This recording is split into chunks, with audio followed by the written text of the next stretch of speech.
Bilang isang solong ama, hindi madali ang buhay. Ang simpleng pamumuhay ni Jae-ho ay umiikot lamang sa trabaho. Ang kanyang mga kaibigan ay laging tumitingin sa kanya ng may awa, kaya madalas ay nag-iisa siya. Ang tanging nagbibigay sa kanya ng lakas at saya ay ang kanyang munting anak. Mananatiling simple sana ang lahat hanggang sa araw na aksidenteng makilala ni Jae-ho ang babaeng ito. Si Jeong-in ay pumunta sa parmasya upang bumili ng gamot laban sa hangover. Dahil malapit na ang oras ng kanyang trabaho, agad niyang ininom ang gamot matapos itong ibigay ng parmasyutiko. Sinamantala pa niya ang sandali upang ayusin ang kanyang buhok at hitsura. Ang kanyang kagandahan ay agad nakakuha ng pansin ni Jae-ho. Lilipas lang sana ang lahat kung hindi niya nakalimutang dalhin ang kanyang pitaka. Walang sumasagot sa kanyang telepono. Nainom na ang gamot ngunit wala siyang pambayad. Hindi nagpadala sa gulo si Jae-ho. Kahit ipinaliwanag ni Jeong-in na hindi siya nagnakaw ng pera, lalo lamang naging komplikado ang sitwasyon. Sa huli, nagbayad pa si Jae-ho ng 10,000 won para sa taxi ng babae papunta sa trabaho. Humingi si Jeong-in ng numero ng telepono upang maibalik ang pera. Ibinigay lamang ito ni Jae-ho ng pasalita, ngunit wala siyang inaasahan. 4 na taon na ang relasyon ni Jeong-in, ngunit malinaw na lumamig na ang kanilang pag-ibigan. Kahit magkasama sila, trabaho lamang ang kanilang pinag-uusapan. Ang kanyang kasintahan na si Ki-seok, isang empleyado ng bangko, ay may lahat, pera, hitsura, at magandang pamilya maliban sa pagiging romantiko. Nang pag-usapan ng kasal, diretsyo lamang niyang ipinahayag ang nais na magpakasal, kaya sandaling natigilan si Jeong-in. Sa kabila ng 4 na taon nilang relasyon, hindi pa rin nauunawaan ni Ki-seok ang damdamin ng kanyang kasintahan. Sa huli, nagalit si Jeong-in at umalis, at ang lalaki naman ay basta na lamang ding umalis nang walang paalam. Kinabukasan, nag-alala si Jeong-in. Buong araw siyang nagpadala ng mensahe, ngunit walang natanggap na tugon. Nagkataon namang ang bahay ni Jae-ho ay nasa itaas ng bahay ng kanyang matalik na kaibigan, kaya nakita niya ang kasintahan ni Jeong-in na umuwi. Sa puntong iyon, dapat sanay nawalan na siya ng pag-asa. Malapit si Jae-ho sa dalawang kaibigan, at pareho silang umaasang magkakaroon na siya ng kasintahan. Ngunit pinili niya ang ibang landas.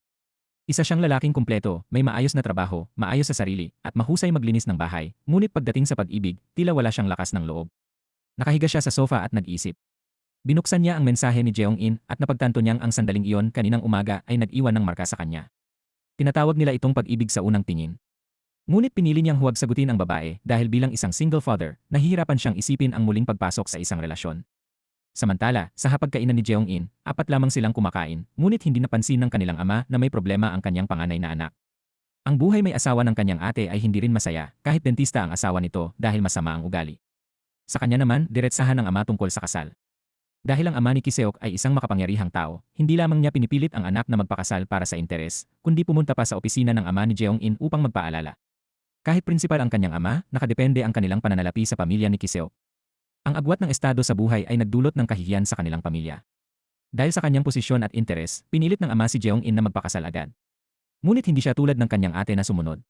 Hindi niya ipagpapalit ang kanyang kaligayahan para sa interes ng ama at mariin niyang tinanggihan ang pamimilit nito. Dahil dito, agad natapos ang hapunan. May tensyon sa hapag, ngunit paglabas ay nagtawanan ng komportable ang magkapatid. Sa bahay, silang magkakapatid lamang ang tunay na nagmamahalan at nag-aalaga sa isa't isa. Alam ng ate ang sakit ng sapilitang kasal, kaya pinayuhan niya si Jeong-in na sundin ang kanyang puso at piliin ang magpapasaya sa kanya. Ibinahagi rin ng ate na umuwi na ang kanilang bunsong kapatid. Nang gabing iyon, pagdating ni Jeong-in sa bahay, nakita niya ang bunso sa harap ng pinto. Dapat ay nag-aral ito sa France, kaya nagtaka siya kung bakit naroon ito. Walang pag-aatubiling sinabi ng kapatid na umuwi siya dahil nabigo sa pag-ibig. Kahit nakakainis, itinago pa rin siya ng ate upang hindi mapagalitan ng kanilang mga magulang. Sa gitna ng nakakagulat na balita, natawa na lamang ang ate. Ibinunyag din niya na maghihiwalay na sila ng kanyang asawa, kahit makakaapekto ito sa kanyang trabaho bilang editor. Naintindihan ni Jeong-in ang sitwasyon ng kanyang ate. Wala silang magawa kundi yakapin ang isa't isa at umiyak. Para sa kanilang dalawa, tila magiging ganito na lamang ang buhay, nakakainip at puno ng sakit. Kung hindi dahil kay Jae-ho, hindi sana makakabalik si Jeong-in upang ibalik ang pera. Kaya pumunta siya sa parmasya upang hanapin ito. Nais niyang malaman kung bakit hindi nito ibinigay ang numero ng account, ngunit ipinaliwanag ni Jae-ho na nais lamang niyang magkaroon ng pagkakataong makita siyang muli. Ang paliwanag na yon ay nagpagulo sa isip ni Jeong-in kaya hindi na niya ibinigay ang pera at umalis na lamang. Nang habulin siya ni Jae-ho, si Jeong-in naman ay pumunta sa bahay ng kanyang matalik na kaibigan, may dalang beer upang kumain at uminom. Nang lumabas siya upang kumuha ng manok, muli niyang nakita si Jae-ho. Akala niya ay sinusundan siya nito, kaya sinubukan niyang itaboy ito. Ngunit hindi niya inaasahan na pauwi lamang pala si Jae-ho, kaya labis siyang napahiya. Dali-dali siyang umuwi at tinanong ang kanyang kaibigan. Walang alam ang kaibigan at sinabi lamang na ang nasa itaas na silid ay isang mag-asawang magkasama nakatira. Dahil dito, naniwala si Jeong-in na may kasintahan si Jae-ho, ngunit nakikipaglandian pa sa iba. Gayunpaman, humingi pa rin siya ng paumanhin kay Jae-ho dahil sa hindi pagkakaunawaan. Habang binabasa ni Jae-ho ang kanyang mensahe, napangiti siya na parang isang taong umiibig. Nang sumakay siya sa kotse upang umalis, saka siya nagpadala ng mensahe na nagpapaalala sa kalagayan ni Jeong-in at nag-aalala sa kanyang pag-uwi. Dahil sa mainit na paglapit ni Jae-ho, unti-unting natunaw ang malamig na puso ni Jeong-in. Ngunit hindi pa rin niya lubos maintindihan ang kanyang nararamdaman. Tumakbo si Jae-ho patungo sa parmasya kung saan naghihintay si Jeong-in. Sa loob, may hawak itong tasa ng kape. Doon ay sinabi ni Jeong-in ang totoo na mayroon na siyang boyfriend. Ipinahayag din ni Jae-ho ang sarili niyang katotohanan, isa siyang single father kahit hindi pa kasal at hindi iyon nangangahulugang masama siyang tao. Sa unang pagkakataon, naramdaman ni Jae-ho na may isang taong tunay na nakakaintindi sa kanyang sitwasyon, kaya nagkaroon siya ng lakas ng loob na ipahayag ang kanyang nararamdaman. Mula nang makilala niya si Jeong-in, hindi na siya tumigil sa pag-iisip tungkol dito. Kahit alam niyang may boyfriend na ito, nais pa rin niya itong makita muli. Sa huli, iminungkahi niya na baka maaari na lamang silang maging magkaibigan. Binuksan ni Jeong-in ang posibilidad ng kakaibang relasyong iyon, ngunit tumanggi si Jae-ho sa pakikipagkaibigan. Ayaw niyang ang kanyang nararamdaman ay magdulot ng hirap sa kanya. Sa huli, naiwan siyang mag-isa sa parmasya. Pareho silang tumanggi, ngunit pareho ring nalunod sa pag-isip. Pag-uwi ni Jeong-in, hindi niya mapigilan ang sarili na mag-isip. Nagtaka siya kung bakit siya ganito kaapektado, at kung posible bang naramdaman din niya ang parehong damdamin. Buong gabi siyang nakatitig sa screen ng kanyang telepono, naghihintay ng mensahe. Kinabukasan, nagmakaawa ang kanyang kapatid na isama siya. Ayaw sana ni Jeong-in, ngunit nang makita ang niebe, tila may naalala siya. Sa huli, pumunta silang magpinsan sa dati nilang paaralan upang maglaro. May basketball game doon, at naroon din ang boyfriend niya. Ngunit higit sa lahat, naroon din si Jae-ho. Mula noon, si Jae-ho na lamang ang pinagtutuunan ng pansin ni Jeong-in. Maya-maya, nakita rin niya ang kanyang ate na nakatayo at halos nakalimutan na niya ang laro. Para bang nabigyan ng lakas si Jae-ho sa court, kaya lalo siyang naging masigasig. Sunod-sunod ang kanyang mga puntos, at dahil sa sobrang saya, nagkaroon ng banggaan sa court na naging dahilan ng kanyang pagkakahulog. Nag-alala si Jeong-in kaya agad siyang tumayo. Mabuti na lamang at may kasamang kapatid na nagpaalala sa kanyang ate na hindi ang boyfriend niya ang nasaktan. Bilang magiging bayaw, inanyayahan ng lalaki ang kapatid na kumain. Bago pa man makapili ng lugar, gusto na ng buong team na sumama dahil nais din nilang makilala ang ate. Dahil nandoon din si Jae-ho, hindi maintindihan ni Jeong-in ang kanyang nararamdaman habang sumusunod siya sa kanyang kapatid. Nagulat din ang kaibigan ni Jae-ho dahil sa pagkakataong ito ay hindi siya umuwi agad tulad ng dati. Sa huli, napunta silang lahat sa isang bar. Doon, nagkatitigan sila at naharap sa katotohanang may boyfriend si Jeong-in at ang taong iyon ay katrabaho ng kanyang kaibigan. Dahil dito, nagkunwari si Jae-ho na hindi niya ito kilala. Ngunit sa hapagkainan, tahimik lamang siyang nagmamasid at maingat na inaasikaso si Jeong-in, tulad ng pagbibigay ng bagong kubyertos kapag nahuhulog ang gamit nito. Ang ganitong uri ng atensyon ay lalong nagparito kay Jeong-in. Nang lumabas si Jeong-in upang pumunta sa banyo, nakita niya si Jae-ho na nakikipag-usap sa telepono sa kanyang anak. Pagkakita sa kanya, hinawakan nito ang kanyang kamay at naghintay na may dumaan bago ito binitawan. Tumayo siya roon at naghintay hanggang sa makabalik si Jeong-in. Pagpasok nila, sinubukan nilang iwasan ang awkward na sitwasyon, ngunit nanatili pa rin ang tensyon sa hapag. Nagpatuloy ang gabi hanggang sa pumunta sila sa karaoke. Nagkataong pareho nilang pinili ang isang kanta at balak sana nilang kantahin ito ng sabay. Ngunit may tumawag kay Nam kaya napilitan si Jeong-in na kumanta mag-isa. Hindi inaasahan, bigla na lamang umalis si Jae-ho matapos ang tawag. Dahil dito, nawala ng focus si Jeong-in habang kumakanta at tuluyang tumigil sa gitna ng kanta ng walang dahilan. Sa kabila ng saya ng lahat sa karaoke, hindi pa rin naramdaman ni Jeong-in ang kasiyahan. Samantala, si Jae-ho ay agad na umalis dahil ang kanyang anak ay naospital dahil sa appendicitis. Nang makita niya ang anak na nakahiga sa kama ng ospital, labis siyang nasaktan. Para sa bata, sapat na ang presensya ng kanyang ama upang makalimutan ang sakit, ngunit para kay Jae-ho, mas lalong bumigat ang kanyang damdamin sa nakikitang kalagayan ng anak. Ang ina ni Jae-ho ay patuloy na hinihikayat siyang maghanap ng kapareha. Bata pa si Jae-ho, guwapo, at may matatag na trabaho, ngunit patuloy siyang tumatanggi. Sa pag-uusap ng kanyang matalik na kaibigan kay Ki-seok, naging malinaw ang dahilan. Noon pa man, umibig si Jae-ho sa isang estudyante noong bata pa sila. Isang araw, sinabi ng babae na siya ay buntis at bigla itong nawala. Pagkalipas ng 8 buwan, muli itong lumitaw na may malaking tiyan. Ngunit matapos manganak at habang naghahanda na sila sa kasal, muli itong umalis na parang hindi kailanman nagpakita. Hinanap ni Jae-ho ang babae sa loob ng maraming taon hanggang sa malaman niyang nasa ibang bansa ito. Dahil dito, kinailangan niyang magsikap ng husto upang itaguyod ang kanyang anak. Ang kwentong ito ay nagdulot ng awa kay Ki-seok para kay Jae-ho. Samantala, si Jeong-in mula noong gabing iyon ay hindi tumigil sa pag-isip tungkol kay Jae-ho.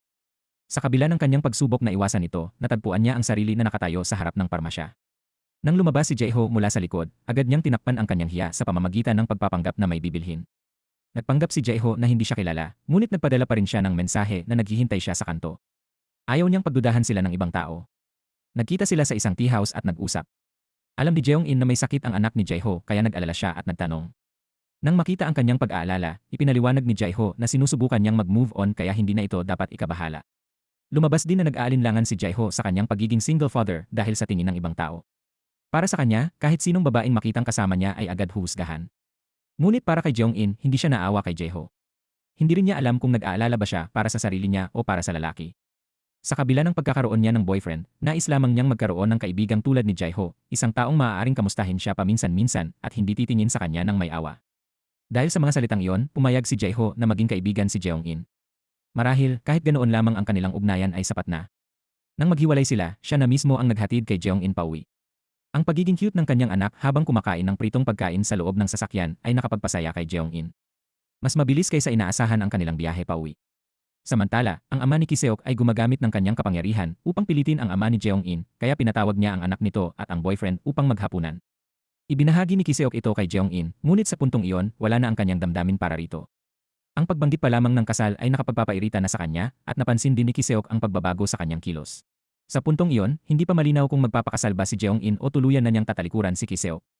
Napansin ni Ki-seok ang kakaibang kilos ng kanyang kasintahan, kaya nag-usap sila sa bahay. Nang gabing iyon, tinalakay nila ang estado ng kanilang relasyon.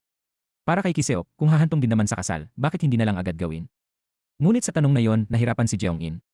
Hindi niya nais magpakasal dahil lamang sa obligasyon o pamimilit. Nang tanungin siya kung nais na ba niyang makipaghiwalay, hindi siya agad nakasagot at tahimik lamang na tumingin kay Ki-seok. Sa huli, hiniling ni Jeong-in na bigyan nila ang isa't isa ng panahon upang makapag-isip at makinig sa sarili nilang damdamin.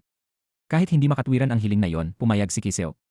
Bago siya umalis, ipinakita niya ang pag-unawa at sinubukang huwag lagyan ng pressure si Jeong-in, handang hintayin ang sagot nito tungkol sa kasal. Ngunit sa kabila nito, malinaw na nasa ibang lugar na ang isip ni Jeong-in. Samantala, isinama ni Jae-ho ang kanyang anak sa labas dahil gusto nitong makakita ng dinosaur. Ibinahagi niya ito kay Jeong-in sa pamamagitan ng mensahe, at nang mabasa ito, napangiti si Jeong-in, isang reaksyong ikinagulat pa ng kanyang kaibigan. Dahil dito, agad niyang pinuntahan ang library.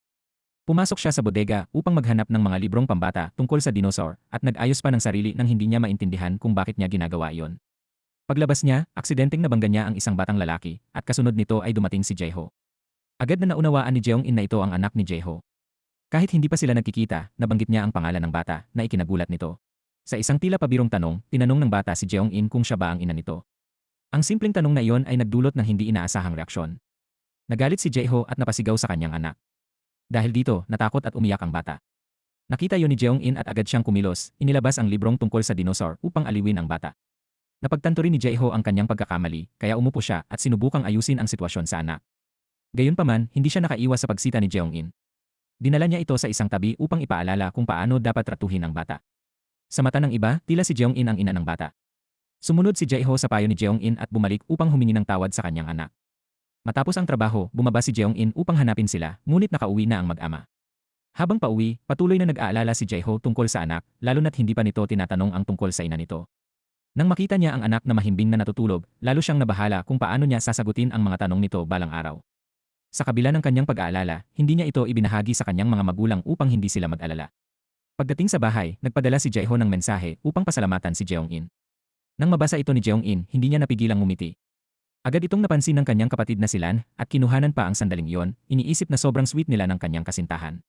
Dahil dito, lalo pang nalito si Jeong-in sa kanyang sarili. Kitang-kita sa kanyang mga mata ang pagkalito, kahit pa kinwestiyon ng kanyang matalik na kaibigan ang relasyon nila ni Jae-ho. Sinubukan niyang ipaliwanag na magkaibigan lamang sila, ngunit alam ng kaibigan niya na nahulog na siya sa pag-ibig. Iniwan siya ng kaibigan matapos sabihin na may problema siya. Samantala, dumaan ang boyfriend ni Jeong-in sa parmasya ni Jae-ho sa dahilan na bibili siya ng gamot na makakapagpagaan ng damdamin ng isang tao. Sa kabila ng simpleng pagbili, naramdaman niya ang kakaibang distansya mula kay Jae-ho, isang halo ng pag-ingat at pagpipigil. Pinili ni Jae-ho ang mga gamot at ibinenta pa ito sa pinakamababang presyo, saka siya inihatid hanggang sa kotse. Nang malaman ni Jae-ho na malapit na ang kasal ni Jeong-in at ng boyfriend nito, ngumiti siya kahit hindi masaya at nagpaalam. Ang pagkikitang iyon ay lalong nagpabigat sa damdamin ni Jae-ho na napansin pa ng kanyang mga katrabaho. Habang pauwi, dinaanan niya ang mga lugar na minsan nilang pinuntahan ni Jeong-in. Naupo siya mag-isa sa isang kapehan at hinarap ang sakit nang hindi niya makasama ang taong mahal niya. Samantala, tinanggap ni Jeong-in ang gamot mula kay Ki-seok. Ngunit kahit nagpapasalamat siya, hindi niya nagustuhan ang ginawa nito, ang pagpunta sa parmasya ni Jae-ho, lalo na't ang dahilan ay dahil isa itong single father. Ikinuwento ni Ki-seok ang nakaraan ni Jae-ho tungkol sa pag-iwan ng ina ng kanyang anak. Ngunit ang huling pahayag nito, na sana'y makahanap si Jae-ho ng taong katulad ng kanyang sitwasyon, ay lalong nagpasama ng loob ni Jeong-in. Para sa kanya, hindi kahinaan ang pagkakaroon ng anak at hindi ito dapat maging batayan sa paghahanap ng kapareha. Nauwi sa hindi pagkakaunawaan ang kanilang pag-uusap, isang bigat na parehong dinadala nila. Naisa ng tawagan ni Kiseok si Jeong-in upang pumunta sa kanyang bahay, ngunit ginamit ni Jeong-in ang dahilan ng presensya ng kanyang kapatid upang umiwas, kahit alam niyang wala na ito roon. Sa halip, si Jeong-in ang tumawag kay Jae-ho upang ipaalam na natanggap na niya ang gamot. Nagpatuloy ang kanilang pag-uusap at kahit pilit nilang ipinapaalala sa isa't isa na magkaibigan lamang sila, humaba pa rin ang usapan hanggang sa maputol ito ng ibang tawag. Kinabukasan, sa daan, muling nagkita sina Jeong-in at Jae-ho. Sa gilid ng kalsada, sinubukan siyang anyayahan ni Jae-ho, ngunit pinigilan siya ni Jeong-in. Sa sandaling iyon, tahimik siyang sumigaw sa loob ng kanyang sarili, ayaw niyang makita sila ng ibang tao. Napaatras si Jae-ho, at nang gabing iyon, pareho silang nalunod sa sariling pag-isip. Hindi maintindihan ni Jeong-in ang kanyang nararamdaman, ngunit natatakot siyang harapin si Jae-ho ng lantaran. Sa takot na mas lumalim ang kanyang damdamin, nagpasya siyang makipagkita kay Kiseok kinabukasan. Habang kumakain sila, sa kabila ng bigat ng sitwasyon, iminungkahi ni Jeong-in ang kasal. Ngunit ang kanyang pag-aalinlangan ay hindi maitago. Napansin ito ni Kiseok at tinanong kung may iba na ba siyang gusto. Sa loob ng ilang segundo ng katahimikan, itinanggi ito ni Jeong-in. Ngunit sa sandaling iyon, pareho silang nagsinungaling sa isa't isa at naging malinaw na ang kasal na kanilang pinipilit ay maaaring hindi magtagumpay. Kasabay nito, si Jae-ho ay umiinom kasama ang kanyang kaibigan. Nauunawaan niyang si Jeong-in ay hindi nais maging sinungaling at alam niyang kung patuloy siyang lalapit, siya mismo ang magiging dahilan ng kahinaan nito. Ngunit kahit alam niyang mali, hindi niya mapigilan ang sarili. Kaya pumunta siya sa library, tahimik na sinusundan si Jeong-in sa pagitan ng mga estante ng libro, at kahit simpleng pagtingin lamang sa kanya mula sa pagitan ng mga aklat ay sapat na upang magbigay sa kanya ng kakaibang kasiyahan. Sa sandaling iyon, dumating si Kiseok upang hanapin si Jeong-in at ayusin ang kanilang relasyon, hindi niya alam na naroon na rin si Jae-ho. Nakita siya ni Jae-ho at nagulat si Jeong-in. Agad siyang nagmadaling tumakbo upang hanapin si Jae-ho, ngunit ang una niyang nakasalubong ay si Kiseok. Mabilis niyang sinabi rito na maghintay muna sa labas habang hinahanap niya si Jae-ho, ngunit huli na ang lahat, matagal nang umalis si Jae-ho upang hindi na siya mahirapan. Labis na nadismaya si Jeong-in kaya tinawagan niya si Jae-ho upang tanungin kung bakit ito umalis.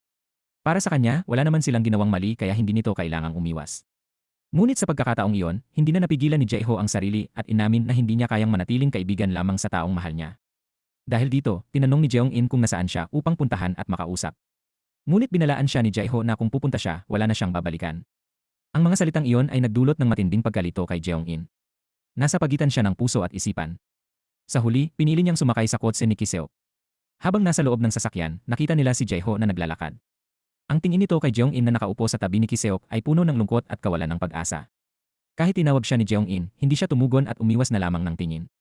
Sa daan pa uwi, napilitang banggitin ni Jeong-in ang tungkol sa kasal, ngunit halata sa kanyang kilos na hindi ito mula sa kanyang puso. Naramdaman niyon ni Kiseok at hindi niya tinanggap ang isang kasal na dulot lamang ng pamimilit. Muli niyang pinalampas ang pagkakataon. Pagdating sa bahay ni Jeong-in, muli silang nagkaharap.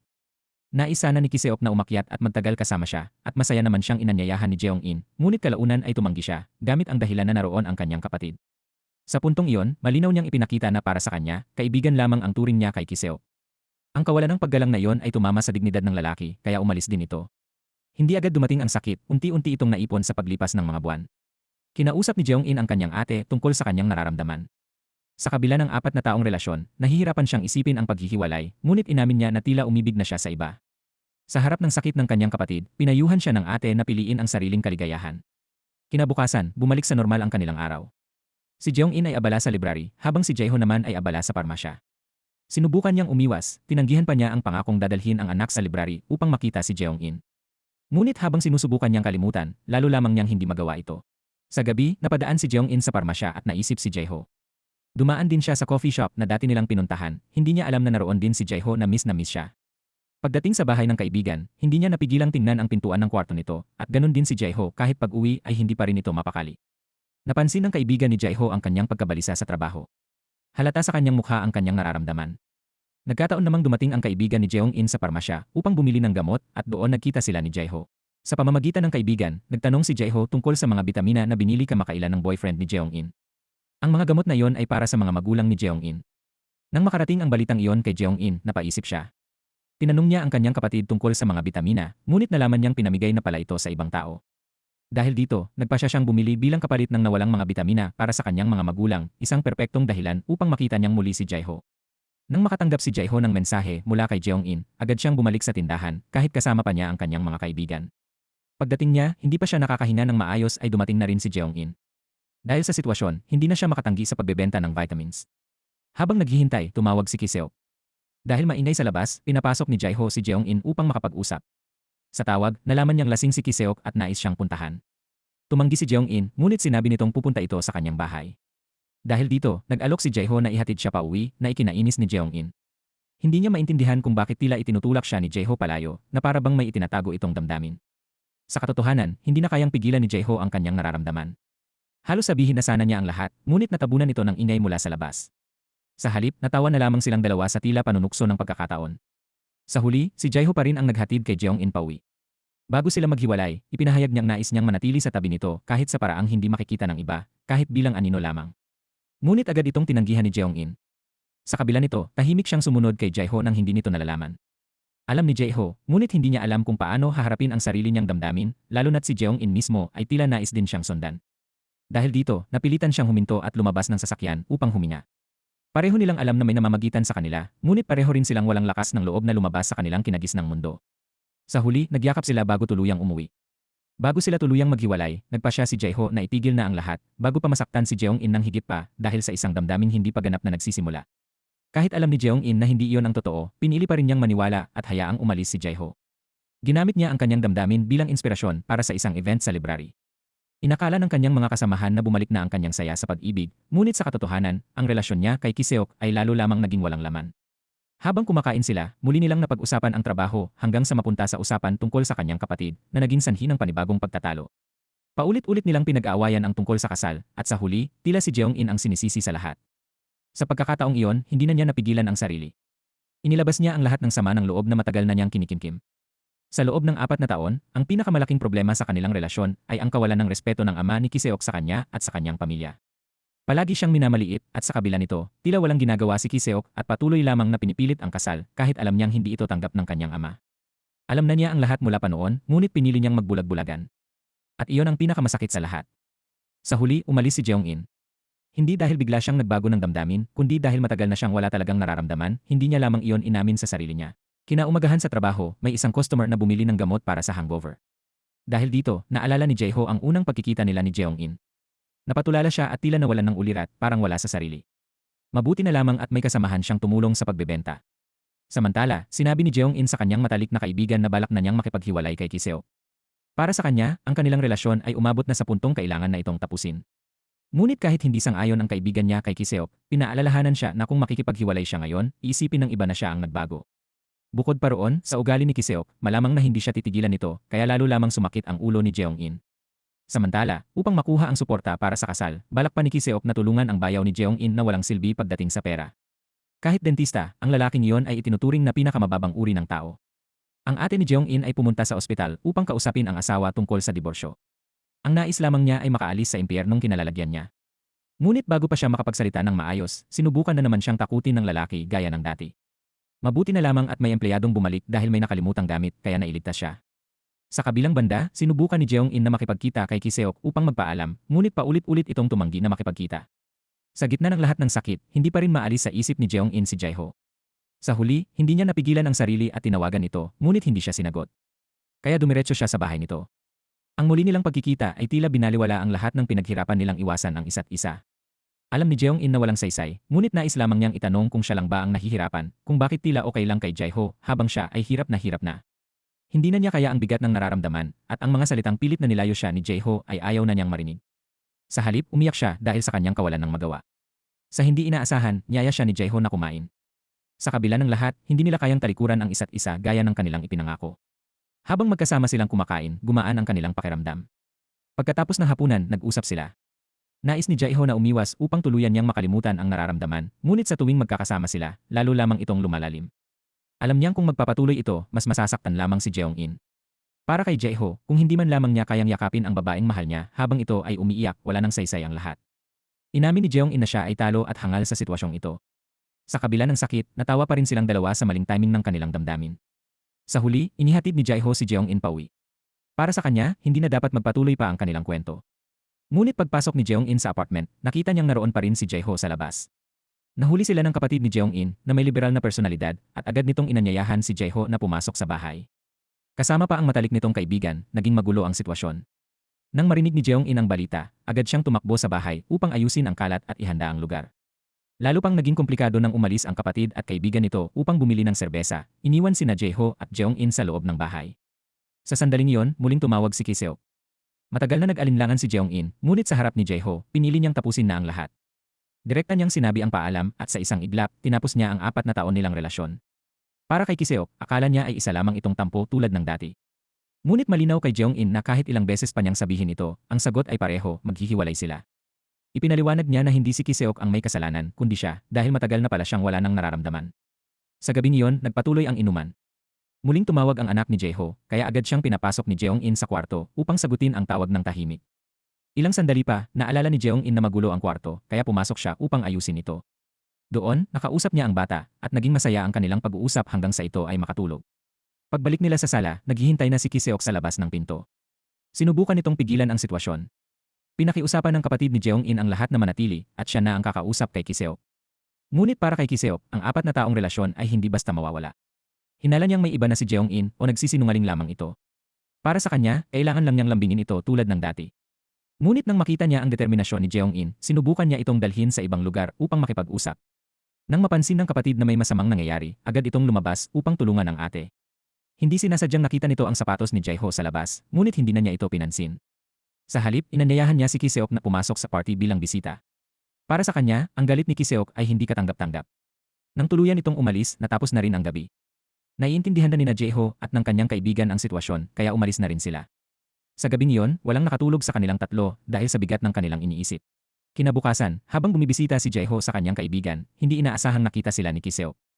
Napansin nito ang sapatos ni Jae-ho, kaya naging mausisa at inanyayahan silang uminom. Sa bar, diretsahan ng sinabi ni Jae-ho na siya ay nasa bahay ni Jeong-in noong gabing iyon. May isa pang kaibigan na kasama niya roon, ngunit nang marinig ito ni Kiseok, natawa lamang ito at hindi nag-alala dahil hindi niya inisip na magiging kalaban si Jae-ho. Samantala, nang malaman ni Jeong-in ang tungkol sa planong pagkikita nila, labis siyang nag-alala. Hindi siya mapakali, natatakot na baka may mangyaring masama kay Jae-ho. Napansin ito ng kanyang kapatid, kaya sa huli ay inamin ni Jeong-in ang katotohanan na mahal niya si Jae-ho at tuluyan na niyang tinapos ang relasyon kay Kiseok. Upang maiwasan ang gulo, tinawagan ni Jeong-in si Kiseok at pinapunta ito sa kanyang bahay. Dahil dito, nagpaalam agad si Kiseok sa kanyang kaibigan at sumunod kahit puno pa rin ng pagdududa. Pagdating niya sa bahay, inakala niyang tatahimik na ang lahat at magkakaayos sila. Ngunit nanatiling malamig si Jeong-in. Nang umalis si Kiseok, nanatili ang bigat sa kanilang dalawa. Pagbalik ni Jeong-in sa loob ng bahay, natakot siyang mapagalitan ng kanyang kapatid. Pero kahit ano pa ang mangyari, magkapatid pa rin sila. Ang kapatid na babae ay palaging magiging kakampi, anuman ang piliin ni Jeong-in. Sa katapusan ng linggo, may laro pa rin ng basketball si Jae-ho kasama si Kiseok. Mula sa kompetisyon sa court hanggang sa totoong buhay, hindi na nag-aalinlangan si Jae-ho. Pinili pa niyang sumabay sa kotse ni Kiseok. Habang nasa loob ng sasakyan, patuloy na nagbibigay si Kiseok ng payo tungkol sa pag-ibig kay Jae-ho, na tila walang ideya na ang babaeng mahal nito ay ang sarili niyang kasintahan. Alam ni Jae-ho na minamaliit siya ni Kiseok, kaya hindi nito iniisip na isa siyang banta. Sa gitna ng kanilang pag-uusap, biglang tumawag si Jeong-in kay Jae-ho. Sa ilang salitang palitan, nalaman niyang kasama nito si Kiseok at magkasama ang dalawa. Gayunpaman, pinili ni Jae-ho na hindi putulin ang tawag. Mula sa sandaling iyon, tila nagpasya na siyang manindigan para sa kanyang nararamdaman.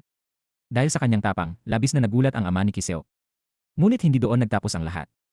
Lalo pang ikinagulat ng ama ng aminin ni Jeong-in na may nararamdaman na siya para sa ibang lalaki. Sinabi niyang kung ipagpapatuloy pa nila ang relasyon, lalo lamang silang masasaktan. Pagkatapos noon, nagpaalam siya at umalis. Dumiretso si Jeong-in sa library at doon niya nakita ang anak ni Jae-ho na nakatayo at umiiyak. Dinala pala ni Jae-ho ang bata roon upang maglaro, ngunit iniwan niya ito sandali habang siya ay naglalakad. Nang bumalik siya, nakita niyang nasa bisig na ni Jeong-in ang kanyang anak. Siyempre, nakatanggap si Jae-ho ng sermon mula kay Jeong-in. Kahit hindi niya maintindihan kung bakit siya pinapagalitan, tinanggap niya ito.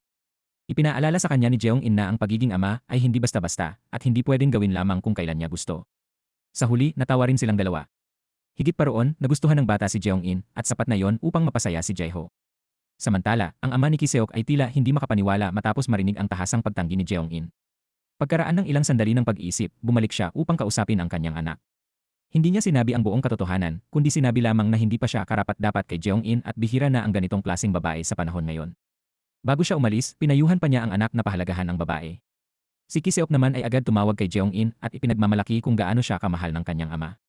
Nakinig si Jeong-in ngunit halatang nadismaya. Sa kabila nito, hindi siya nagreklamo at tahimik na sumang-ayon kahit abala siya. Sa parehong oras, nakatanggap si Jeong-in ng mensahe mula kay Jae-ho na paalis na sila. Nais pa sana niyang kumuha ng mga librong pambata para sa anak ni Jae-ho, ngunit nang malaman niyang paparating si Kiseok, agad siyang nagmadaling bumaba upang hanapin ang mag-ama. Pinakiusapan niya silang dumaan sa likurang pintuan. Ang ginawa niyang iyon ay nagpasama ng loob ni Jae-ho. Para sa kanya, tanggap niyang tratuhin siyang parang magnanakaw, ngunit hindi niya matanggap na madamay ang kanyang anak sa ganoong sitwasyon. Wala namang kasalanan ang bata upang maranasan ang ganoong kahihiyan. Dahil dito, agad niyang kinuha ang anak at umalis. Habang papalayo, tumakbo pa ang bata upang iabot kay Jeong-in ang paborito nitong sticker. Pagdating nila sa pinto, nasalubong nila si Kiseok. Nagulat ito nang makita si Jae-ho, ngunit nang mapansin ang batang kasama niya, hindi na siya gaanong nag-alala. Nagbigay pa siya ng pera sa bata na tila limos. Pinilit ni Jae-ho na pigilan ang kanyang galit. Sumakay siya sa kotse at umalis bago pa siya tuluyang mawalan ng kontrol sa harap ng kanyang anak. Samantala, si Jeong-in ay napaiyak. Wala siyang ibang masabi kundi humingi ng tawad. Sinubukan pa niyang habulin si Jae-ho, ngunit hindi na niya ito naabutan. Pagbalik niya, umalis na rin si Kiseok. Naupo siya at umiyak dahil sa sakit. Hindi alam ng kanyang matalik na kaibigan ang tunay na dahilan ng kanyang pag-iyak. Akala nito ay naawa lamang siya sa sarili, ngunit sa totoo lang, nakakaramdam siya ng matinding guilt kay Jae-ho. Sa pagkakataong iyon, napagtanto rin ng kaibigan na ang batang nakita nila ay anak ni Jae-ho, at ang kaibigan niya ay umibig sa isang lalaking may anak habang siya mismo ay may kasintahan pa. Lumipas ang ilang araw, ngunit hindi pa rin makalimutan ni Jeong-in ang nangyari. Tuwing nakikita niya ang sticker na ibinigay ng bata, lalo siyang nasasaktan. Sa gabi, ipinagtapat niya sa kanyang kapatid ang kanyang nararamdaman. Gusto niyang tawagan si Jae-ho, ngunit natatakot siyang hindi siya sagutin. At kung sakaling sagutin naman siya, natatakot din siya sa maaaring mangyari. Ngunit para sa kanyang kapatid, hindi pa tapos ang lahat, kailangan muna nilang harapin ang katotohanan at ang mga pagkukulang ng bawat isa. Una sa lahat, kailangan niyang humingi ng tawad kay Jae-ho dahil sa pananakit na nagawa niya rito. Ngunit bago pa siya makapagsalita, si Jae-ho mismo ang lumapit sa kanya. Nagpunta silang dalawa sa parke upang mag-usap. Doon, humingi ng paumanhin si Jeong-in sa kanyang mga nagawa. Hindi inaasahan ni Jae-ho na nakakaramdam ito ng guilt. Sa katunayan, pumunta siya roon dahil namimiss niya si Jeong-in. Nagulat si Jeong-in, ngunit malinaw si Jae-ho, hindi biro ang lahat ng sinabi niya. Napagdesisyonan na niya na hindi na mahalaga kung karapat-dapat ba siya o hindi. Ang mahalaga ay ang kanyang nararamdaman. Mula ngayon, lumapit man o hindi si Jeong-in sa kanya, siya pa rin ang pipiliin niyang mahalin. Ang pag-amin na yon ay labis na nakaantig kay Jeong-in. Ipinakita ni Jeong-in ang kanyang teleponong may sticker ng dinosaur bilang tanda ng pagtanggap sa pag-ibig. Kahit isang single father si Jae-ho, buong puso siyang tinanggap ni Jeong-in pati ang kanyang sitwasyon. Sa sobrang emosyon, napaupo si Jae-ho. Hindi nag-atubiling umupo si Jeong-in sa tabi niya upang damayan siya. Pinili nilang harapin ang lahat ng hadlang upang magkasama. Akala nila ay doon na nagtatapos ang lahat, ngunit dumating ang panibagong balita, buntis ang kapatid ni Jeong-in. Nagtipon ang magkakapatid upang magbigay suporta sa isa't isa. Samantala, si Jae-ho ay kumakain kasama ang kanyang mga matalik na kaibigan. Nahalata ni Kiseok ang mga kakaibang sitwasyon, at nang hindi makita si Jae-ho sa parmasya, at hindi rin siya makontak, lalo pa itong nagduda. Dahil dito, nagpadala siya ng mensahe sa kaibigan ni Jae-ho upang hingin ang address nito. Samantala, alam na ni Jae-ho ang posibleng mangyari. Nakita rin ng kaibigan ni Jeong-in si Kiseok at agad itong nagsumbong. Sa harap ng bahay, mabilis na ipinaalam ang sitwasyon, habang si Jeong-in ay punong-puno ng pag-aalala, tila malapit ng sumiklab ang isang malaking gulo. Kaya inaliw ni Jae-ho si Jeong-in at sinabing siya na ang bahala sa lahat at huwag na muna itong magpakita. Pagkatapos, dumiretso si Jae-ho sa bahay upang harapin si Kiseok. Walang nagsalita sa kanila, nagkatinginan lamang sila na parang may apoy sa kanilang mga mata. Inakay ni Jae-ho si Kiseok sa isang mas tahimik na lugar upang mag-usap. Hindi tulad ng inaasahan ng lahat na magkakaroon ng madugong away, naupo lamang ang dalawang lalaki sa isang bangkong bato at mahinahong nag-usap. Inamin ni Jae-ho na aksidente niyang nakilala si Jeong-in sa parmasya, ngunit nahulog ang loob niya rito. Alam niyang may boyfriend si Jeong-in, ngunit hindi niya napigilan ang sarili. Higit pa roon, nais niyang ipaalam kay Kiseok na mali ang pagmamaliit nito sa kanya. Palagi nitong iniisip na hindi siya papansinin ni Jeong-in, kaya gusto niyang patunayan na mali ang paghuhusga nito.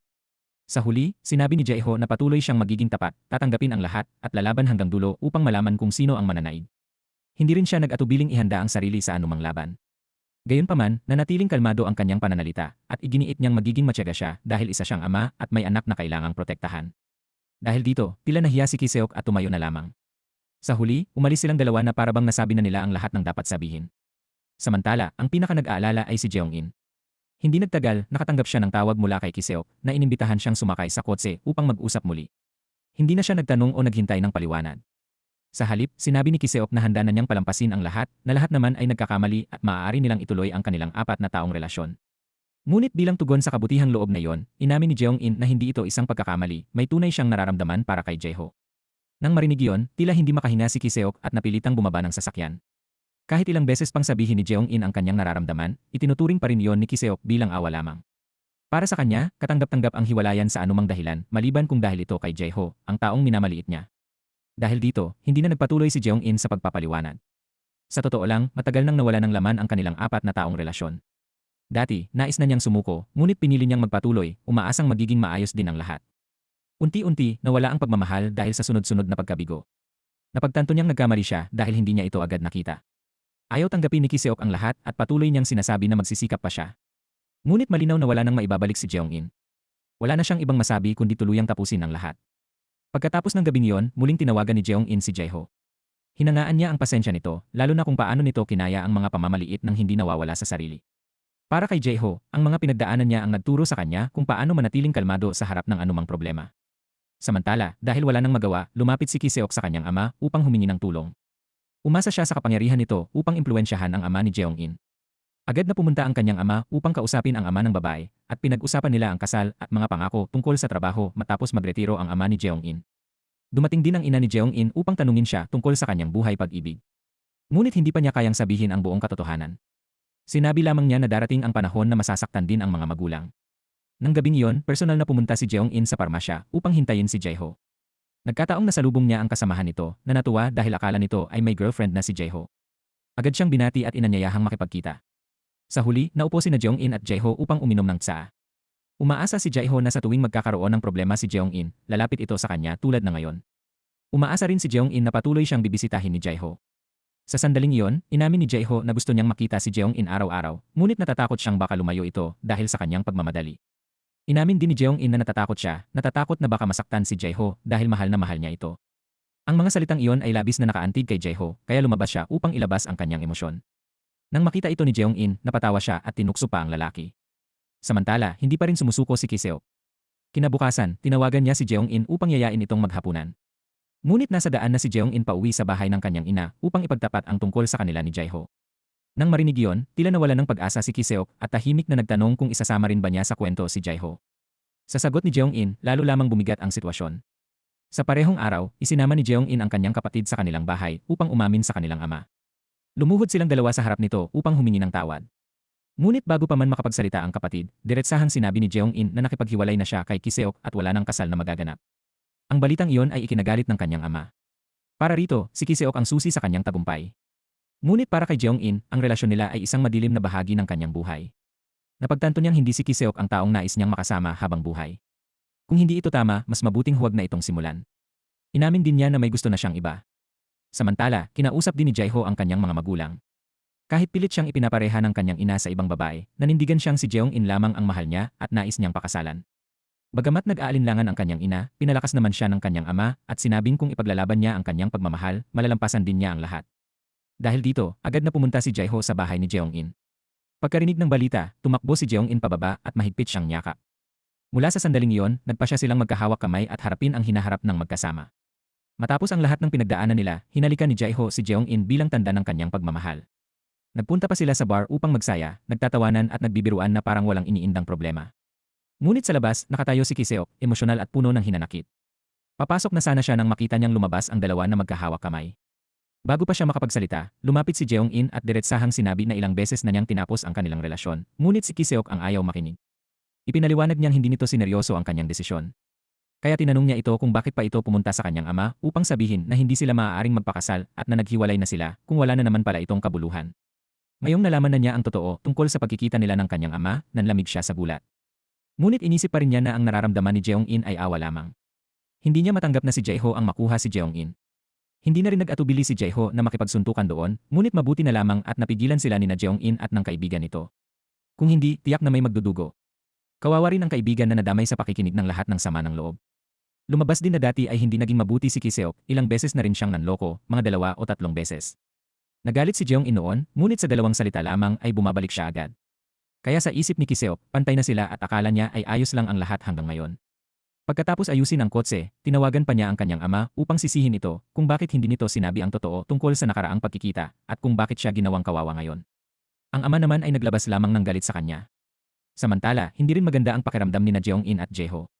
Nagtaka si Jae-ho kung bakit siya pinigilan ni Jeong-in kanina.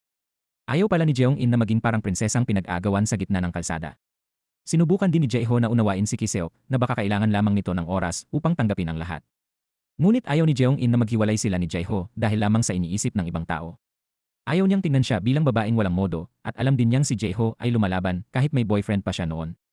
Sa huli, napag-usapan nila ang lahat at naayos ang kanilang mga sama ng loob kaya naging masaya silang muli. Dinala rin ni Jae-ho si Jeong-in sa laundry shop ng kanilang pamilya. Doon, ikinuwento niya ang tungkol sa kanyang mga magulang at sa lugar kung saan siya ipinanganak at lumaki, upang mas maintindihan ni Jeong-in ang kanyang pagkatao. Mas malinaw din nilang napag-usapan ang nararamdaman ni Kiseok, hindi dahil sa sobrang pagmamahal kaya hindi siya makabitaw, kundi dahil hindi niya matanggap ang pagkatalo sa isang taong minamaliit niya. Nang marinig iyon, muling pinalakas ni Jeong-in ang loob ni Jae-ho. Hinawakan nila ang kamay ng isa't isa at pinili nilang magtiwala sa kanilang damdamin. Pagkatapos, naglakad-lakad silang dalawa sa parke, nagyakapan, nagtawanan, at nag-usap hanggang sa makarating sa bahay. Para bang pinatunayan ng kanilang karanasan na kapag nakilala mo ang tamang tao, kahit gaano kahirap ang sitwasyon, nagiging madali ang lahat. Samantala, may ibang plano si Kiseok. Nagmadali siyang tumawag upang makipagkita sa kapatid ni Jeong-in at doon niya ibinunyag ang totoo na ang lalaking mahal ni Jeong-in ay isang single father. Nabigla ang kapatid ni Jeong-in at agad siyang tinawagan upang mag-usap. Alam ni Jae-ho ang mangyayari kaya personal niyang inihatid si Jeong-in sa bahay ng kapatid nito. Medyo kinakabahan siya na baka tutulan ng kapatid ang kanilang relasyon, kaya bago siya umakyat, niyakap niya si Jeong-in upang palakasin ang loob nito. Sa loob, naguluhan din ang kapatid ni Jeong-in. Inamin ni Jeong-in na mahal niya si Jae-ho at hindi na niya mapigilan ang sarili. Sinubukan man siyang ilayo ni Jae-ho, pinili pa rin niyang sundin ang kanyang damdamin. Naiintindihan ito ng kapatid, ngunit nag-aalala siya para sa anak ni Jae-ho. Ipinaliwanag ni Jeong-in na hindi niya alam kung dahil ba sa pagmamahal niya kay Jae-ho o sa pagmamahal niya sa bata, ngunit nang makilala niya ito, agad niya itong minahal. Mabait ang bata at natural na lamang ang kanyang pag-aruga rito. Dito naman naiyak ang kanyang kapatid. Naalala nito ang sarili niyang karanasan, kung paano siya nabuntis matapos ang paulit-ulit na pang-aabuso ng kanyang asawa, at kung paanong itinuring niya ang sariling anak na parang kaaway dahil lamang ito ay anak ng kanyang asawa. Dahil dito, lalo siyang nahiya sa sarili. Nang marinig iyon, naawa si Jeong-in sa kanyang kapatid. Nagyakapan silang dalawa at pinatibay ang loob ng isa't isa. Nangako silang susuportahan at igagalang ang mga desisyon ng bawat isa, anuman ang mangyari. Pagkatapos ng pag-uusap, dinala ni Jeong-in ang kanyang kapatid pababa upang salubungin si Jae-ho. Bagamat hindi ito isang formal na pagpapakilala, sa pagbati ng kapatid, nakita niyang mapagkakatiwalaan si Jae-ho. Dahil dito, umalis silang dalawa ng masaya at magaan ang pakiramdam dahil nadagdagan ang kanilang mga kakampi. Ngunit nang makarating ang iba pang kapatid at malaman ang tungkol sa nangyaring pagbulong, nagalit sila. Hindi nila inaasahan na magiging ganoon kasama ang bayaw nila. Nais nilang gumanti, ngunit pinigilan sila ni Jeong-in. Sinubukan ni Jae-ho na tanggapin ang lahat kahit mahirap, ngunit nanatiling maayos ang kanilang relasyon. May isang kasamahan si Jae-ho na nais makipag-usap kay Jeong-in ng pribado. Dahil dito, humingi siya ng tulong sa kanyang matalik na kaibigan. Hindi niya kayang puntahan mag-isa ang kasamahan ni Jae-ho, kaya sa huli, nagkita silang apat. Doon nagsimula ang pagbubunyag tungkol kay Jae-ho. Ikinuwento ng kasamahan kung gaano kabuti si Jae-ho na nagbibigay ito ng pera sa mga kaibigan nang walang hinihinging kapalit. Pagkatapos, nagsalita naman ang kaibigan ni Jeong-in tungkol sa kanya. Kahit sabihin pang wala siyang pakialam, naramdaman pa rin ni Jae-ho na mahal niya si Jeong-in. Lumabas ang dalawang kaibigan at nag-enjoy hanggang sa halos mawalan ng malay sa kakasaya. Hindi nila alam na naghihintay na pala ang ama ni Jeong-in sa labas ng bahay nito. Dumating pala ang ama ni Kiseok upang ipitin si Jeong-in. Sinabi nitong nagustuhan ng anak niya ang iba kaya sila naghiwalay. Kaya pumunta ito sa bahay upang hanapin si Jeong-in at doon niya nakita sina Jeong-in at Jae-ho na magkahawak kamay pauwi. Sa sandaling iyon, kitang-kita ang paghamak sa mukha ng ama ni Jeong-in. Alam iyon ni Jae-ho kaya nagpaalam na lamang siya at umalis. Nakita ni Jeong-in ang ugali ng kanyang ama at hindi niya ito matanggap kaya iniwan niya ito upang habulin si Jae-ho, ngunit hindi niya naabutan. Pagbalik niya, nagkaroon ng pagtatalo sa pagitan niya at ng kanyang ama tungkol sa relasyon niya kay Jae-ho. Hindi na nagpaligoy-ligoy ang ama at sinabi agad na tapusin na niya ang relasyong iyon. Ngunit para kay Jeong-in, paano niya tatapusin ang isang bagay na hindi pa nga nagsisimula? Hindi niya matanggap ang mapanghusgang pananaw ng kanyang ama. Sa galit, sinabi niya na ganoon din ang naging trato sa kanya ng ama ni Kiseok sa loob ng 4 na taon. Ngunit sa halip na ipagtanggol siya, pinayuhan pa siya ng kanyang ama na magtiis at magpakumbaba. Dahil dito, tila hindi na niya nakilala ang kanyang sariling ama. Para sa sariling kapakanan nito, handa itong gawin ang lahat. Natapos ang usapan ng walang resolusyon. Pagkatapos umalis ng kanyang ama, agad na tinawagan ni Jeong-in si Jae-ho upang humingi ng tawad. Natatakot siya na baka napahiya si Jae-ho dahil sa nangyari. Kaya pumunta siya sa bahay nito upang personal na humingi ng tawad. Ngunit wala roon si Jae-ho. Umuwi pala ito sa bahay ng kanyang mga magulang. Gabi na rin kaya ibinigay na lamang ni Jae-ho ang password ng kanyang bahay kay Jeong-in. Matagal siyang nag-atubili sa labas, nahihiya at hindi makapasok. Pero nanaig pa rin ang kuryosidad kaya pumasok si Jeong-in sa bahay at tiningnan ang bawat sulok. Bahay iyon ng isang lalaki pero napakalinis at napakaayos. Nang sabihin ni Jae-ho na nasa bahay na siya, nagmadali rin siyang sumakay ng bus pabalik sa syudad. Pagdating niya roon, nagluluto si Jeong-in ng pansit. Pagkatapos kumain, nagbasa pa sila ng libro para sa isa't isa, saka naglakad-lakad sa labas at pinag-usapan kung paano nila haharapin ang pagtutol ng kanilang mga pamilya. Samantala, ayaw pa ring sumuko ni Kiseok. Kinausap pa niya ang kaibigan ni Jae-ho at sinabing huwag magmadaling humusga. Matapang niyang ipinahayag na babawiin niya si Jeong-in. Ginamit din ng ama ni Kiseok ang kanyang posisyon upang pilitin ang ama ni Jeong-in. Ngunit kahit ano pa ang kanilang balak, masaya pa rin ang date ni na Jeong-in at Jaeho. Maganda ang panahon kaya kumain sila sa labas sa parke. Naupo lamang sila roon habang pinagmamasdan ang langit, ang mga ulap at ang taong mahal nila. Kapag kasama ni Jeong-in si Jaeho, kahit simpleng tinapay lang ang kinakain nila, napapangiti siya ng todo. Kahit nakauwi na si Jaeho, tumawag pa rin si Jeong-in dahil gusto rin niyang makita ang anak nito. Ang dalawa, kahit walang dugong magkaugnay, ay napakalapit kung mag-usap. Ang ate ni Jeong-in ay masaya ring nakikipag-usap sa bata. Ang kanilang samahan ay parang mas malalim pa sa ugnayang dugo. Ngunit iba ang iniisip ng ina ni Jeong-in. Nang malaman nitong buntis ang kanyang anak, pinayuhan niya itong magtiis at makipagbati sa asawa. Bilang babae raw, kailangan niyang magtiis upang magkaroon ng ama ang bata sa tabi nito. Pero para sa ate ni Jeong-in, kung babalik siya roon, iisa lang ang naghihintay sa kanya, ang kamatayan. Paulit-ulit niya itong sinabi, ngunit ayaw siyang intindihin ng kanilang ina. Kaya inilabas niya ang kwaderno ng ebidensya. Nandoon ang lahat ng mga larawan ng pasa at sugat na natamo niya noon mula sa asawa. Pagkakita sa mga larawang punang pasa, parang bumagsak ang puso ng kanilang ina sa impyerno. Halos hindi siya makahinga, ngunit nagpasya siyang harapin ang lalaking iyon hanggang kamatayan. Wala nang nagawa ang ate ni Jeong-in kundi lumuhod at magmakaawa sa kanilang ina. Nagyakapan silang mag-ina habang umiiyak. Ngunit hindi pa rin iyon matanggap ng ina, kaya pumunta siya sa ospital upang hanapin ang manugang. Inipon niya ang lahat ng kanyang lakas upang sigawan ito. Isa lang ang babala niya, kung gagalawin pa nito ang kanyang anak, kahit mamatay pa siya ay papatayin niya ito. Huwag nitong susubukin ang isang ina. Ngunit ang walang hiyang manugang ay pumunta pa rin sa bahay upang kausapin ang ama ng babae. Alam niyang mapagmataas ang ama at hindi nito matatanggap na iiwan ng anak ang asawa. At iyon nga ang nangyari. Kahit binubugbog na ang anak, pinayuhan pa rin ng ama na huwag itong makipaghiwalay. Ikinaiyak iyon ng ate ni Jeong-in. Hindi niya maintindihan kung may puso pa ba ang kanilang ama. Hindi rin niya matanggap ang ganoong pag-isip. Paano nito maitutulak ang sariling anak sa kamatayan dahil lamang sa hiya? Bukod pa rito, nabanggit din ang pagpipilit kay Jeong-in na pakasalan si Ki-seok na lalo pang nagpagalit sa kanilang ina. Tuluyan na siyang nawalan ng gana sa kanyang asawa. Samantala, sinubukan naman ni Ki-seok na kunin ang loob ng ama ni Jeong-in.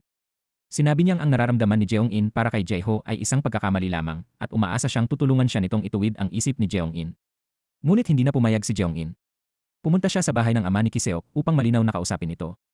Minsan na niya itong sinabi, ngunit mukhang hindi pa rin naintindihan ng mag-ama, kaya kailangan niya itong ulitin. Muli niyang iginiit na tapos na ang nararamdaman niya para kay Ki-seok. Kahit diretsahan siyang nagsalita, mukhang hindi pa rin tuluyang sumusuko ang mag-ama sa kanilang balak. Kinabukasan, nagpadala pa ang ama ng mga larawan ni Jeong-in kay Ki-seok na para bang tinuturuan ang walang kwentang anak na gumamit ng paraan upang mabawi si Jeong-in. Nang makita ni Ki-seok ang mga larawan ni Jeong-in na masayang kasama si Jaeho, uminit ang ulo niya. Nalaman naman ni Jaeho mula sa isang kaibigan na nakipagkita si Ki-seok sa ama ni Jeong-in, kaya tinawagan niya si Jeong-in upang tanungin kung may problema. Humingi ng paumanhin si Jeong-in dahil hindi niya nasabi na nakipagkita siya sa ama ni Ki-seok upang tumanggi. Ngunit sinabi niyang wala naman dapat ipag-alala. Ang mahalaga ay nagmamahalan sila at sapat na yon. Dahil dito, gumaan ang pakiramdam nilang dalawa. Lalo pa silang sumaya nang pumunta sila sa bahay ng kaibigan. Hindi sinasadyang nakita ni Jeong-in ang ina ni Jaeho at napansing tumakbo ito upang yakapin ang anak. Agad na naisip ng ina na si Jeong-in ang girlfriend ng kanyang anak. Kahit isang maikling pagbati lamang ang naganap, halata agad ang kanyang pakiramdam. Pagdating sa bahay, sinabi niyang nakilala na niya si Jeong-in. Nag-aalala si Jaeho kaya tinanong niya ang saloobin ng kanyang ina, ngunit mabait itong tao. Para rito, basta masaya ang kanyang anak ay kontento na siya. Habang masaya sila, biglang dumating si Ki-seok at nakiusap kay Jeong-in na makipag-usap. Hindi sana papansinin ni Jaeho ang usapan, ngunit pinayuhan din siyang makipagkita rito upang matapos na ang lahat. Hindi niya inaasahan na dadalhin siya ni Ki-seok sa lugar kung saan sila unang nagkita. Isinalaysay nito ang dati nilang pag-ibigan. Nakaantig man ang kwento, malamig na lamang ang naramdaman ni Jeong-in. Gayunpaman, inilabas pa rin ni Ki-seok ang kahon ng singsing at ipinatong iyon sa kamay ni Jeong-in. Sa huli, inuwi pa rin niya ang kahon.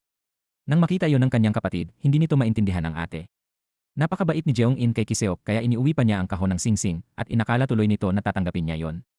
Ngunit para kay Jeong-in, hindi niya yon itinapon agad sa harap nito dahil pakiramdam niya ay magiging napakalupit noon. Nang malaman ni Jaeho ang tungkol dito, hindi na napigilan ni Jaeho ang kanyang damdamin. Tulad ng sinabi niya, lampas na yon sa limitasyon niya. Hindi niya kayang tumayo lamang at panoorin habang ang dating kasintahan ay patuloy na gumagawa ng paraan upang agawin ang babaeng mahal niya. Kaya muli niyang pinaalala kay Ki-seok ang katotohanan na ang ginagawa nito ay para lamang protektahan ang mataas nitong ego. Ang pag-ibig ay panakip lang, sa totoo lang, pagmamataas lamang ang laman nito. Tungkol naman kay Jaeho, tiwala siyang hindi niya pababayaan si Jeong-in. Kahit anong paraan pa ang gawin ng lalaking iyon, ipaglalaban niya si Jeong-in. Nang malaman ni Jeong-in na nagkita ang dalawa, labis siyang nag-alala. Natakot siyang baka magpatayan sila, kaya pumunta siya sa bahay ng kaibigan at walang pasensyang hinintay si Jaeho. Nang marinig niya sa wakas ang boses nito, agad siyang tumakbo paakyat upang hanapin ito. Hindi niya inaasahang naliligo pala si Jaeho, kaya pumasok na lamang siya at naghintay. Paglabas ni Jaeho, niyakap siya ni Jeong-in na parabang humihingi ng tawad tungkol sa singsing. Ngunit mukhang wala pang balak si Jaeho na mag-propose sa kanya. Binigyan pa niya si Jeong-in ng beer upang inumin habang siya naman ay tubig lamang ang ininom dahil ihahatid pa sana niya ito pauwi. Ngunit sinabi ni Jeong-in na doon na lamang siya matutulog. Sa gabing iyon, sinabi nilang dalawa ang lahat ng kailangang sabihin upang mas lalo nilang maintindihan at mapagkatiwalaan ang isa't isa. Ngunit nanaig pa rin ang kanilang pagnanasa at ng gabing iyon magkasama silang nahiga sa maliit na kama. Isang mainit na gabi ang naganap. Kinaumagahan, si Jaeho ay natulog na sa sofa habang si Jeong-in ay nag-isa sa kama. Ang kwarto ay magulo na parang dinaanan ng bagyo, kaya lumipat siya sa sala kung saan tila nagpapatuloy pa rin ang kanilang saya. Isa na namang mainit na umaga ang sumunod.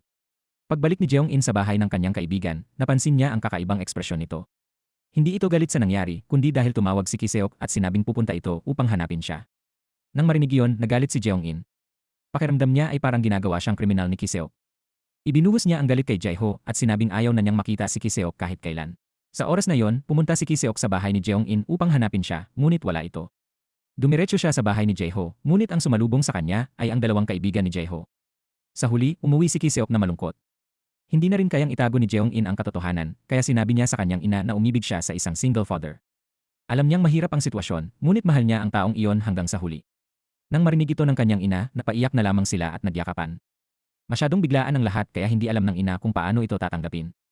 Nang malaman ito ni Jaeho, agad siyang nag-alala at hinanap si Jeong-in.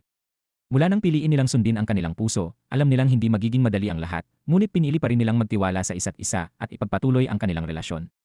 Determinado si Jeong-in na ipaglaban ang pag-ibig na ito hanggang dulo. Nagpatuloy ang kanilang araw-araw na buhay. Muling nagtrabaho si Jaeho at sabay nilang tinahak ang kanilang landas. Ngunit sa tuwing masaya sila, biglang sumusulpot si Ki-seok upang guluhin ang lahat. Tinawagan niya si Jaeho at diretsahang hinarap ito upang pag-usapan ang panalo at pagkatalo sa pagitan nila. Sa pagkakataong iyon, matatag na sinabi ni Jaeho na yon na ang huling pagkakataon para kay Ki-seok. Sa kabila nito, patuloy pa rin ang tensyon. Isang araw, hindi nakita ni Jeong-in si Jaeho na sumakay sa kotse, kaya bumaba siya upang hanapin ito. Doon niya nakita si Ki-seok na nagmamadaling papunta sa kanya upang pigilan siya.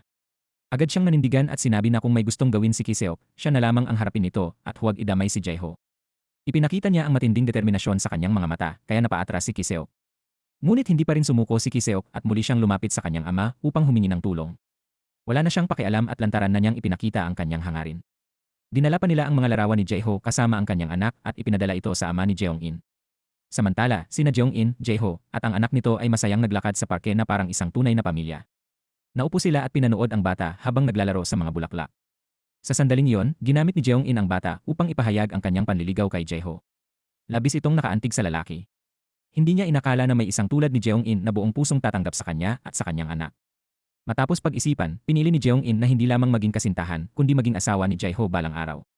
Habang natutulog ang bata, naghalikan sila sa ilalim ng takip silim.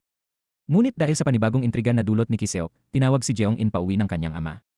Mula sa sandaling iyon, naging mas mabigat ang kanilang sitwasyon. Pagkatapos ihatid ang anak sa kanyang mga magulang, agad na pumunta si Jaeho sa bahay ni Jeong-in. Kinabahan si Jeong-in dahil alam niyang hindi magiging maganda ang mangyayari. Pagpasok niya sa bahay, sinalubong siya ng galit ng kanyang ama. Sa mesa ay nakalatag ang mga larawan ni Jaeho at ng kanyang anak. Alam niya kung sino ang may gawa nito. Ngunit sa kabila ng lahat, malinaw niyang sinabi na mahal niya si Jaeho ng higit sa lahat. Kahit alam niyang mahirap itong tanggapin ng kanyang mga magulang, hindi niya kayang talikuran ang pag-ibig na yon. Ipinahayag pa niya na handa na siyang pakasalan si Jaeho. Sa labas, naghihintay si Jaeho at labis na nag-aalala. Natatakot siyang mapahiya si Jeong-in dahil sa galit ng ama nito. Upang mapanatili ang dangal ng pamilya, mariing tinutulan ng ama ang kanilang relasyon. Kahit anong gawin ni Jeong-in, humingi man siya ng tawad, nanatili ang kanyang desisyon, pipiliin niya ang lalaking mahal niya. Pagdating ng kanyang kapatid, agad na umalis si Jeong-in.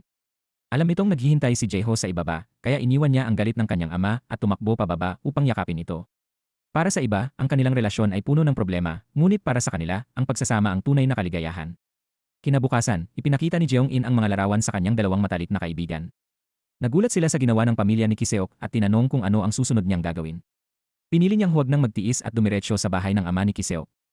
Akala ni Ki-seok ay makikipag-ayos siya, ngunit sa halip, inilapag ni Jeong-in ang mga larawan sa mesa at ironikong pinasalamatan ang ama nito sa magagandang kuha. Humingi pa siya ng orihinal na kopya bilang alaala. Pagkatapos, malinaw niyang sinabi na wala ng pag-asa ang kanilang relasyon. Paglabas niya, hinabol siya ni Ki-seok at inaming siya ang nagpadala ng mga larawan sa kanyang ama. Doon niya tuluyang nakita ang tunay nitong pagkatao. Ibinalik niya ang singsing at nagpaalam. Mula sa araw na yon, tuluyan na silang naghiwalay. Ngunit hindi pa rin tumigil si Ki-seok.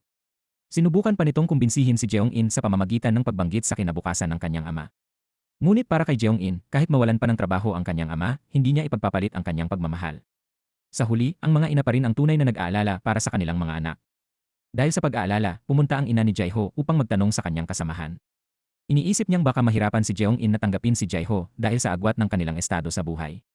Ngunit hindi niya alam na naroon din ang ina ni Jeong-in at nang marinig nito ang pangalan ng kanyang anak, agad niyang napagtanto kung sino ang kanilang pinag-uusapan.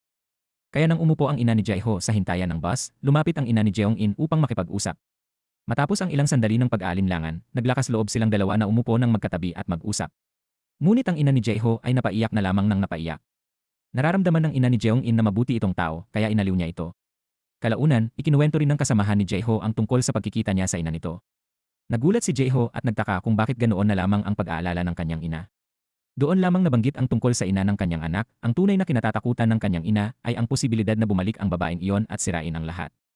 Matapang na sinabi ni Jae-ho na kahit gaano pa siya nasaktan noon, ina pa rin iyon ng kanyang anak, kaya hindi niya kayang magsalita ng masama tungkol dito. Ngunit kahit sinabi niya iyon, hindi kinaya ng kanyang puso at napaluha siya. Ang takot na mawala ang mga magagandang bagay sa kanyang buhay ang tuluyang nagpabagsak sa kanya. Nang gabing iyon, uminom siya ng alak upang makalimot hanggang sa malasing siya ng husto.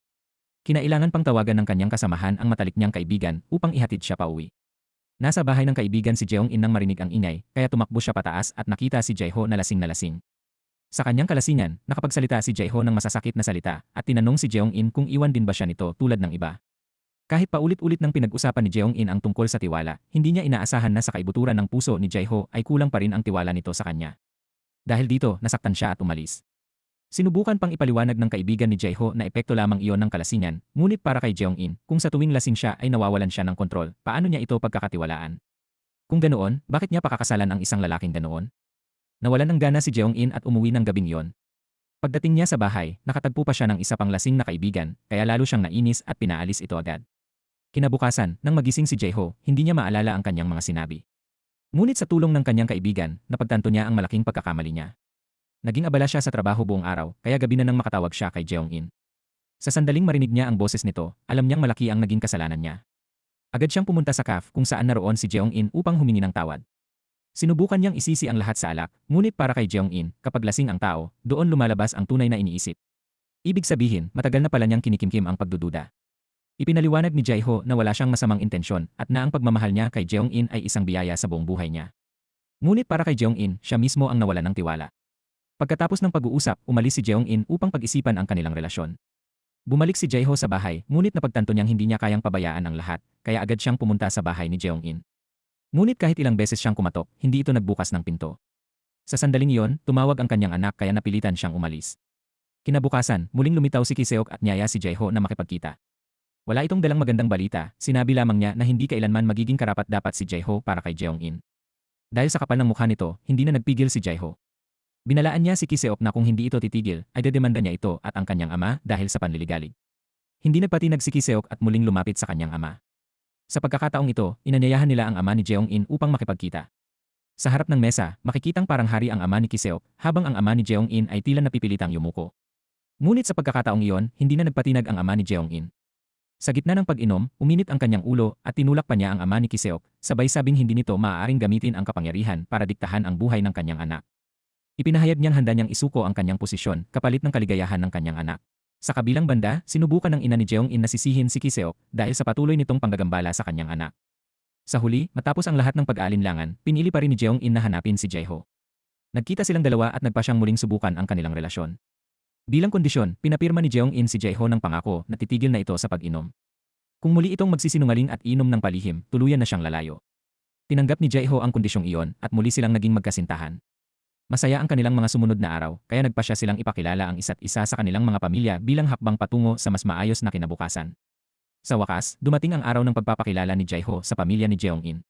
Kahit wala pa ang ama, maayos naman ang pagtanggap ng ina. Sa hapagkainan, nakita nila kung paano alagaan ni Jeong-in ang anak ni Jae-ho at kung paano naman ito pinoprotektahan ni Jae-ho. Naging magaan ang loob ng pamilya sa kanya. Samantala, patuloy pa rin ang problema ng ate ni Jeong-in sa kanyang asawa. Ngunit sa huli, matapos ang lahat ng hirap, pumirma na rin ang lalaki sa divorce papers at tuluyan na silang napalaya. Nagkita rin si Ki-seok at ang dating asawa ng ate ni Jeong-in, 2 taong parehong nabigo. Wala na silang pinag-agawan. Sa huli, pumunta ang ama ni Jeong-in sa ama ni Ki-seok upang humingi ng tawad sa mga nangyari noon. Ngunit iba na ang kanyang tindig ngayon. Kahit inalok pa siyang maging direktor, umiti lamang siya at hindi na nagpatinag. Tinanong niya muli si Jeong-in tungkol sa kanyang desisyon at naunawaan niya ang puso ng kanyang anak. Hindi na ito nagbago ng isip. Tahimik na umalis ang ama ni Jeong-in sa kanyang trabaho. Nang gabing iyon, tumawag din siya sa ama ni Kiseok at tila alam na ng lahat kung ano ang kanyang naging sagot. Sinabi na sapat na kailangan ng tumigil. Ang kanilang wakas ay malinaw nang nakatakda at hindi na maaaring pilitin pa. Tuluyan na ring umatras ang ama ni Jeong-in. Sa huli, lumapit si Kiseok kay Jeong-in at humingi ng paumanhin sa lahat ng nangyari. Sa wakas, pinalaya na nila ang isa't isa. Unti-unti ring nagsimulang makilala ni Kiseok ang mga bagong tao at pinili niyang iwan ang nakaraan upang magpatuloy. Naging payapa na ang lahat. Isang araw, dumating ang mga kaibigan ni Jae-ho sa bahay upang uminom, ngunit nagpa siya na si Jae-ho na hindi na muling inom ng alak. Kaya ang ginawa niya ay tumawag kay Jeong-in at nagkunwaring matutulog na. Samantala, ang tatlo niyang kaibigan ay nagpatuloy sa pag-inom at nagpakasaya, hindi nila alam na naka-on pala ang kamera ni Jeong-in.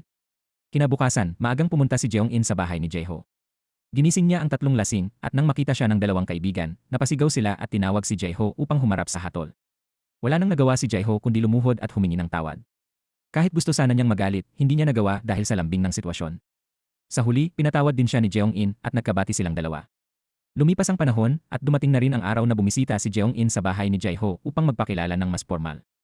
Masayang tinanggap siya ng pamilya ni Jae-ho at maging ang bata ay kumapit agad sa kanya. Nakita rin ng mga magulang ni Jae-ho na kaya niyang magbigay ng kaligayahan sa kanilang anak at apo. Kinabukasan, paggising ni Jeong-in, magulo ang kwarto, tila nakagawian pa rin niyang gumalaw ng malikot habang natutulog. Ngunit sinalubong pa rin siya ng banayad ng ngiti ni Jae-ho. Para sa kanya, kapag nahanap mo ang tamang tao, kahit anong kakulangan mo ay matatanggap at mamahalin ka pa rin. Doon nagsimula ang kanilang bagong buhay, isang kwentong binuo sa pangakong walang hanggan. Pagkatapos ng isang mahabang araw ng trabaho, pumunta si Jeong-in sa parmasya ni Jae-ho. Tahimik ang paligid tulad ng dati, ngunit ngayon ay may kakaibang pakiramdam, pag-aari na nila ang isa't isa. Sa simpleng mga sandali, sa mga ngiti at maliliit na kilos, mas lalong tumibay ang kanilang pagmamahalan. Dito nagtatapos ang kanilang kwento. Ang pag-ibig ay walang tama o mali.